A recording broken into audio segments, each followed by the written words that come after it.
226, episode 42 Asmodes 6. Tangan saya gemetar tetapi saya menarik napas dalam-dalam dan mendapatkan kembali ketenangan saya. Tidak, Yo Jong-hyuk tidak mungkin mati. Yang terpenting, pesan yang menarik perhatian saya adalah bukti.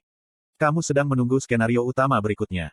Berdasarkan akal sehat, Yo Jong-hyuk seharusnya tidak diberi hukuman pengasingan. Itu karena Yo Jong-hyuk akan memasuki skenario baru sepertiku. Mungkin ada variasi untuk masing-masing skenario tetapi dia menjadi adipati segera setelah saya menjadi adipati. Itu berarti bahwa seperti saya, Yo Jong-hyuk adalah calon Raja Iblis. Saat ini ada penundaan kompensasi karena kesalahan dalam sistem Starstream.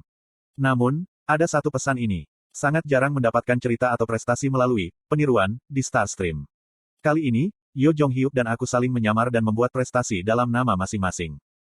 Bagaimana jika skenario utama Starstream diputar karena ini? Saya memasuki skenario utama dengan aman tetapi bagaimana jika Yo Jong-hyuk tidak masuk? Apakah itu sebabnya hukuman pengasingan dimulai? Apakah kamu baik-baik saja? Petik 2. Apakah kamu memiliki segelas air? Aileen menatapku dengan mata tidak percaya untuk sesaat. Jangan menarik kateter lagi saat aku pergi. Aileen meninggalkan kamar dan aku dengan tenang memeriksa kembali situasinya. Saya harus tenang. Tidak jelas apakah Yo Jong-hyuk telah meninggal atau tidak. Sangat mungkin bahwa ia telah terbunuh pada awal hukuman pengasingan sesaat sebelum sudut pandang pembaca maha tahu, tetapi kepastian mutlak adalah tabu di Starstream. Saya harus terlebih dahulu mengkonfirmasi hidup atau mati Yo Jong-hyuk dengan benar. Bio. Bio telah memperluas saluran ke sisi Gilobat. Jika Bio membantu, saya mungkin bisa melihat daerah itu menggunakan mata rasi bintang. Bio, apakah kamu mendengarku? Petik 2. Apa sesuatu terjadi? Tidak ada jawaban dari Bio. Saya bahkan tidak bisa mendengar pesan dari rasi bintang lain. Aku merasa gelisah sesaat. Apa yang terjadi pada Bio ketika saya pergi? Hah? Saya mendengarkan dengan tenang dan bisa mendengar Bio bernapas di dekat saya. Tubuh transparan Bio berbaring di dadaku, tertidur lelap. Aku menghela nafas lega. Saya akan hancur jika terjadi sesuatu pada Bio. Petik 2. Maafkan aku. Aku membelai kepala Bio. Menurut Ways of Survival, seorang Dokkaebi harus tidur setidaknya setengah hari ketika baru lahir. Saya sedang tidur sehingga tidak aneh bagi Bio untuk tertidur. Itu adalah situasi di mana Bio telah kehabisan kekuatannya karena terlalu banyak bekerja. Saya memutuskan untuk menggunakan metode kedua. Keterampilan eksklusif, sudut pandang pembaca maha tahu, telah diaktifkan. Kemudian pelipis saya mulai berdenyut. Skill dibatalkan karena akumulasi-akumulasi. Sial, ini juga tidak berhasil. Sepertinya saya mengalami pukulan besar ketika hubungan saya dengan Yo Jong-hyuk terputus. Pada akhirnya, saya mengambil smartphone lagi. Itu adalah pertama kalinya saya merasa sangat tidak berdaya. Saya tidak tahu apakah Yo Jong-hyuk sudah mati atau tidak dan satu-satunya yang bisa saya lakukan adalah membaca novel. Tidak, jangan berpikir seperti ini. Kim Dokja, tolong bangun. Anda telah bertahan sejauh ini berkat novel ini. Aku menggigit bibirku dan membuka Ways of Survival lagi. Segalanya datang dari kisah ini. Jadi, jawabannya ada di cerita. Efek atribut telah meningkatkan kecepatan membaca. Saya membaca buku dengan mata terbelalak, tidak kehilangan satu kata atau kalimat. Pada saat itu, kita seharusnya tidak berpura-pura mendukung Raja Iblis Asmodes. Sulit melihatnya sebagai Yo Jong-hyuk dan aku pura-pura mendukung Asmodes kali ini. Saya mungkin telah menipu dia tetapi pada akhirnya, ada nuansa bahwa dia masih akan bekerja sama dengan kami. Saya tidak yakin Yo Jong-hyuk mati dengan hukuman ini sendirian. Babak ke-13. Putaran ke-134. Kemunduran Yo Jong-hyuk berlanjut. Butuh waktu lebih lama dari sebelumnya, tetapi rohnya secara bertahap berkurang karena kemunduran yang terus-menerus. Itu susah. Babak ke-18. Saya ingin berhenti sekarang. Putaran ke-21. Sialan, sialan, sial. Saya membaca tentang keputusasaan Yo Jong-hyuk dan juga merasa hati saya terbakar. Seiring berjalannya waktu, Yo Jong-hyuk kembali ke bentuk pesimis aslinya. Seorang regresor yang selamat dari setiap regresi menggunakan prinsip-prinsip hanya memikirkan dirinya sendiri. Aku tidak bisa mengubah apapun. Dia kembali dan kembali lagi. Di paruh kedua novel, tidak ada perbedaan besar dengan cara bertahan hidup yang saya baca sebelumnya. Terlepas dari babak pertama yang saya pengaruhi, Yo Jong-hyuk melakukan kesalahan yang sama dan mendapatkan kembali kecenderungan yang sama. Sialan, beberapa kali lagi. Saya menghabiskan beberapa bulan dengan Yo Jong-hyuk tetapi saya hanya dapat memiliki banyak pengaruh pada novel ini. Saya ingin menjangkau Yo Jong-hyuk yang frustrasi tetapi Yo Jong-hyuk berada di tempat yang tidak dapat saya jangkau. Putaran ke-25, 26, 27. Yo Jong-hyuk terus mengulangi regresi dan aku harus berhenti membaca. Sungguh menyakitkan membaca. Ways of Survival yang asli adalah kisah seperti ini. Bagaimana saya membaca semua 3149 bab. Karena napasku yang tidak teratur, Bio yang menempel di dadaku bergerak tidak nyaman. Saya ingat nomor halaman sebelum menggulir ke bawah. Mungkin memberatkan untuk mengikuti cerita ini sekarang, tetapi ada sesuatu yang harus saya periksa terlebih dahulu. Apakah Yo Jong-hyuk mencapai akhir yang tepat pada revisi pertama? Apakah penulisnya menulis epilog? Layar terhalang buruk saat saya menggulir karena buruknya kinerja smartphone. Berapa lama saya menggulir ke bawah? Saya akhirnya mencapai tempat di mana akhir aslinya seharusnya. Namun, saya hanya menemukan kekosongan besar. Saat ini sedang diedit. Yuyu. Ada pesan satu baris. Saya tersapu oleh dua emosi yang berbeda. Haha. Emotikon yang mengikuti kata, diedit, membuatku marah, tetapi beberapa kemungkinan yang datang dari pesan itu membuatku bersemangat. Kisah ini masih bisa diubah. Ada cara bahkan jika Yo Jong-hyuk sudah mati. Entah bagaimana saya harus membawanya kembali ke regresi ini. Aku menggulirkannya dengan perasaan yang ditentukan. Kemudian kalimat-kalimat yang ditulis di bagian sebelum akhir menarik perhatian saya. Sebelum akhir skenario, Yo Jong-hyuk mengingat banyak kenangan tentang kematiannya. Di babak ketiga, aku hampir mati saat pertama kali aku bertemu Asmodes. Terlalu banyak pikiran. Tunggu, ini saat ini babak ketiga. Ada ketukan di pintu dan aku mengangkat kepalaku untuk melihat Mark.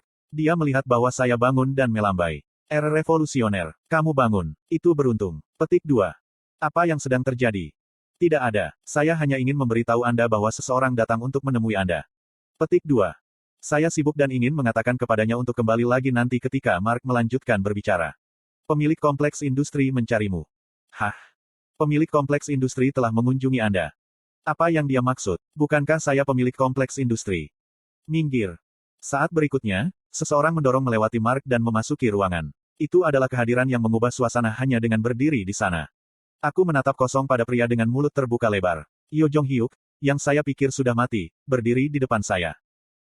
Butuh waktu sedikit lebih lama bagiku untuk sadar. Aileen, yang kembali, melirik kami dan menghilang setelah mengatur meja sementara Mark yang berdiri kosong juga menghindari tempat ini.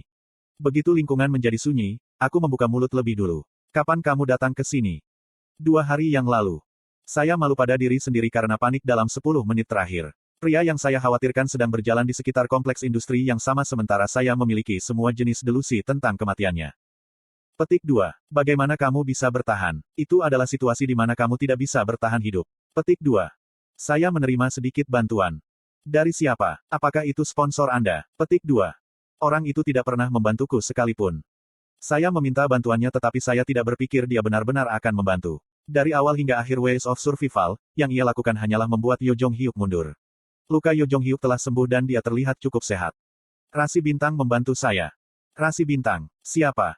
Kamu tidak perlu tahu detailnya. Apa yang kamu berikan sebagai gantinya? Tak satu pun dari mereka akan membantu untuk apapun. Petik 2. Aku baru saja menerima hukuman ringan. Penalti. Sampai skenario Dunia Iblis selesai, aku akan menghilang selama 10 menit sehari. Menghilang. Apa artinya ini? Sesuatu seperti itu. Bagaimanapun, saya sekarang telah memasuki skenario utama dan kesalahan skenario telah diselesaikan. Tidak perlu khawatir tentang itu. Petik 2. Ekspresi Yo Jong-hyuk sambil berbicara sepertinya dia telah memecahkan sesuatu. Itu agak mengganggu. Saya tertidur selama seminggu dan Yo Jong-hyuk selamat dengan bantuan seseorang yang tidak ada hubungannya dengan saya. Kemudian dia datang ke sini untuk menyelesaikan menjadi penguasa kompleks industri. Petik 2. Mungkin karena jarang berbicara dengan Yo Jong-hyuk seperti ini. Keheningan yang canggung memenuhi ruang perawatan. Yo Jong-hyuk menatap kosong ke meja sambil meminum teh. Saya ingin bertanya mengapa dia datang ke sini. Saya ingin bertanya apa yang akan dia lakukan di masa depan. Namun, kata-kata yang sangat berbeda muncul dari mulutku. Yang lain, apakah mereka baik-baik saja? Faktanya, Yo Jong-hyuk tidak tahu. Dia adalah orang yang hanya mengisi kepalanya dengan skenario. Orang seperti itu tidak akan peduli dengan apa yang dilakukan orang lain. Saya sengaja ingin mengomel padanya. Tolong jangan menjalani hidup Anda sendirian. Jika dia hidup seperti itu, dia tidak akan pernah bisa mencapai akhir skenario. Saya bermaksud memberikan pidato ini. Ngomong-ngomong, Lee Hyun-sung pergi ke tentara. Yo Jong-hyuk mulai berbicara. Jung Hee-won dan Lee Ji-hye sedang melatih inkarnasi baru. Mereka memperkuat kekuatan mereka dalam mempersiapkan skenario bencana di masa depan. Petik 2. Yo Sangah dan Han Suyong melakukan kontak dengan pejabat pemerintah. Mereka berdua bersama. Itu adalah pertama kalinya aku melihat Yo Jong-hyuk mengucapkan banyak kata. Mungkin ini sebabnya saya jatuh ke dalam ceritanya. Gong Pildu membeli tanah di Songnam untuk membangun istana besar. Dia sepertinya benar-benar berpikir dia adalah raja. Petik 2. Haha, Jusi itu benar-benar. Kedua anak itu baik-baik saja. Mereka sepertinya melempar koin setiap kali mereka bosan. Petik 2. Saya terpesona ketika Yo Jong-hyuk terus berbicara dengan suara yang terus terang. Beberapa cerita mudah dimengerti sementara yang lain membutuhkan waktu lebih lama. Namun demikian, itu semua adalah kisah seseorang yang saya kenal. Orang yang saya sukai adalah kisah hidup di tempat di mana saya tidak ada. Ketika saya mendengarkan, saya merasa agak manis, sedih, dan bernostalgia. Semua orang sibuk hidup. Saya merasakan kesepian yang aneh di akhir cerita. Saya melihat, semua orang hidup dengan baik.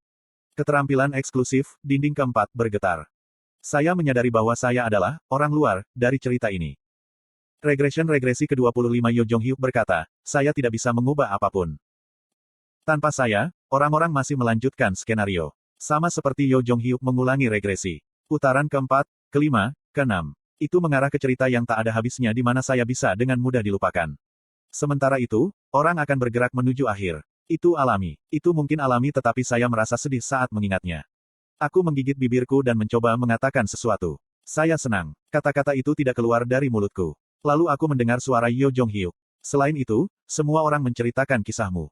Perlahan aku mengangkat kepalaku mendengar kata-kata itu. Wajah Yo Jong-hyuk masih tanpa ekspresi. Mereka sering mengatakannya, ceritamu. Aku tersenyum sedikit sambil menutupi mataku dengan kedua tangan. Saya tidak muncul begitu di permukaan tetapi saya ingin mengatakan bahwa saya tersenyum. Dalam kegelapan kecil yang dibuat dengan kedua tangan, suara Yo Jong-hyuk terdengar lagi saat dia minum teh. Ayo kembali ke bumi, Kim Dokja. TL, Rainbow Turtle.